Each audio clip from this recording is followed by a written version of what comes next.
Greetings everyone. I am UDAY Sharma from the Triple Department of Institute of Aeronautical Engineering. Today I am going to discuss about the topic floods. Floods can be defined as overflow of water on land or flood is defined as an overflow of water that submerges land that is usually dry. Floods are the most happening and most widespread natural disasters. Floods can happen due to overflow of large water bodies like rivers, etc. Or they can also happen due to huge accumulation of water on land masses after heavy rains. They can also happen by broken dams or melting of ice and other natural calamities like tsunamis. Despite the reason of floods, it leaves behind a huge mark on the environment and livelihood. There are many measures which can be taken before and during and after the floods. Let us discuss about the causes of floods. Heavy rainfall.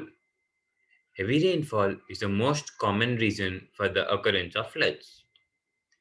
Most floods happen after extremely intense rainfall from severe thunderstorms over a short period of time.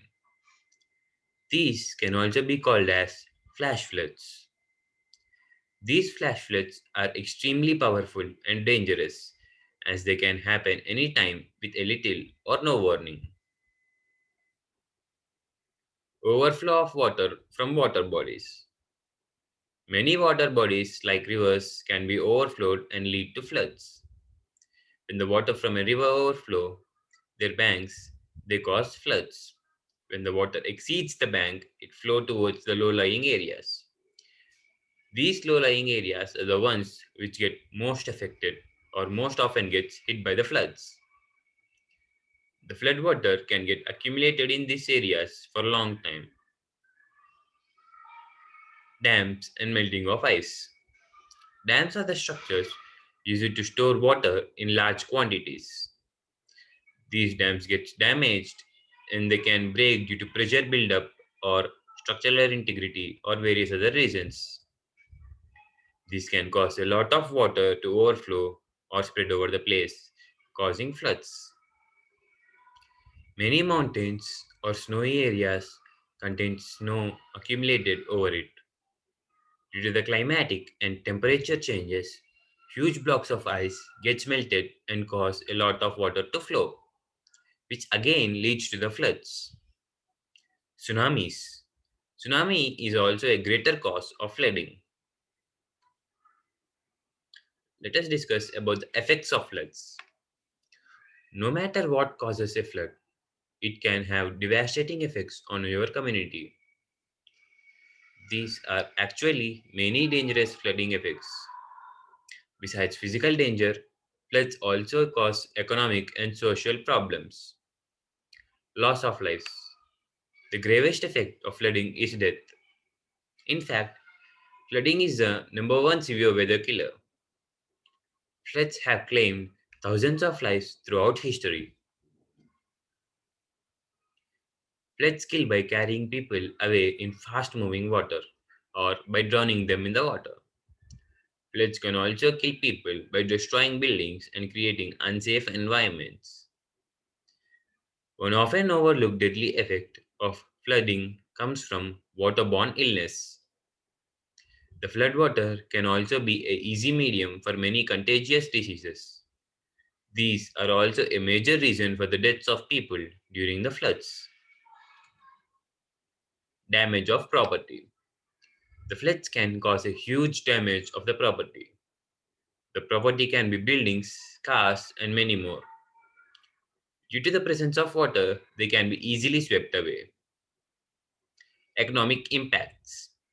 The economic impact of flooding can be devastating to a community. This comes from a damage and disruption of things like communication towers, power plants, roads, bridges, etc. This brings business activities in an area to a standstill. Oftentimes, major flooding results in dislocation and dysfunction of normal life long after floodwater recede. Psychosocial flooding effects. Flooding can also create lasting trauma for victims. The loss of loved ones or homes can take a step emotional toll, especially on children. Displacement from one's home and loss of livelihood can cause continuing stress and produce lasting psychosociological impacts. They can lead to huge loss in the crop and production of food supplies.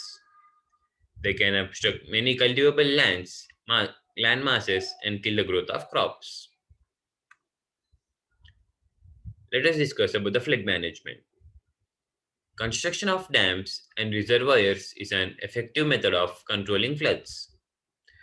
Advanced meteorological information can give enough time to act to active disaster management systems. Hydroengineering operations in flood affected areas are proper diversion of flood water. Construction of floodways and reserving green zone on the water on the river banks.